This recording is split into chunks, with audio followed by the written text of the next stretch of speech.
All right, so it was a busy week. Tuesday and Wednesday were really important days, kind of in the financial world, and then also how that translates to real estate. What I'm going to do is provide a quick update of what we saw this week, and then where the housing market is and where I think it's going. So on Tuesday, CPI numbers came out. So that's a measurement of inflation, basically, and inflation numbers were favorable. So the numbers were less than forecasted, meaning we may be turning the corner there. It appears we are. We've had 2 months of improved numbers, so it appears we are turning that corner. The very next day, however, the Fed did increase the Fed funds rate 0.5%. They had been increasing about 0.75% each meeting leading up to this. This one was 0.5%, which kind of speaks to kind of the appearance that inflation is kind of turning that corner, and I really think it is. And it's very important in the mortgage/real estate world because it affects the cost of home ownership, and there's two sides to it. One, it's created a lot of opportunity in the market, and that's what I've been preaching is we're seeing opportunity in the market because housing is more costly. But two, it keeps some people out of the market for that reason and reduces demand, so home values don't perform as well. As we get on top of this issue or continue to improve in the inflation kind of dynamic, we're going to see interest rates come down. We're already starting to see it. Nobody's talking about it, but long-term mortgage rates, so the kind of default 30-year fixed, has improved substantially over the past month.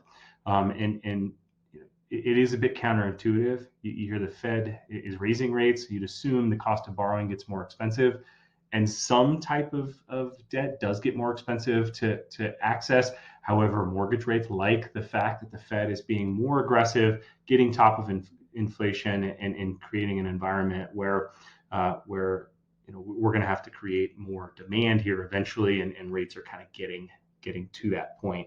So it's very, very dynamic, and there's a quick visual here for you, so you can kind of see what rates have done, and September is when it appears inflation peaked, and we see those numbers. There's a month lag kind of in November, and we've turned that corner, and since since November, we've come down pretty considerably.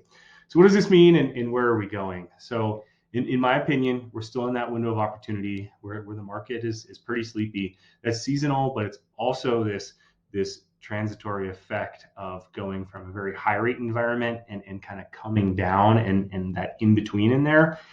And really, again, no one's talking about it. So I think the average homeowner doesn't understand that the cost of borrowing for the purposes of buying home are coming down. So they will. It's going to be shouted from the mountaintops, I would think, in early 2023 as we continue to improve in rate. So I really do think there are forces that are going to close this window of opportunity, about March or April. That's where we should be in a pretty good spot interest rate wise.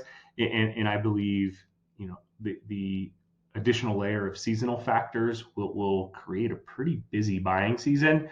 So if you're preparing, helping clients prepare to purchase a home, getting ahead of the buying season, in my opinion, is a good idea. If you're considering selling and buying, I do think this next year is going to be a much more balanced market where it's not going to be a crazy good sellers market nor a really strong buyers market. I think it's going to kind of be that balance point, which will allow a lot of people to sell and buy. So that's a whole nother layer of buyers and or sellers that have pent up demand. And I think this next year will be a good opportunity to make a move for homeowners that have stayed in their home longer than is the historical average.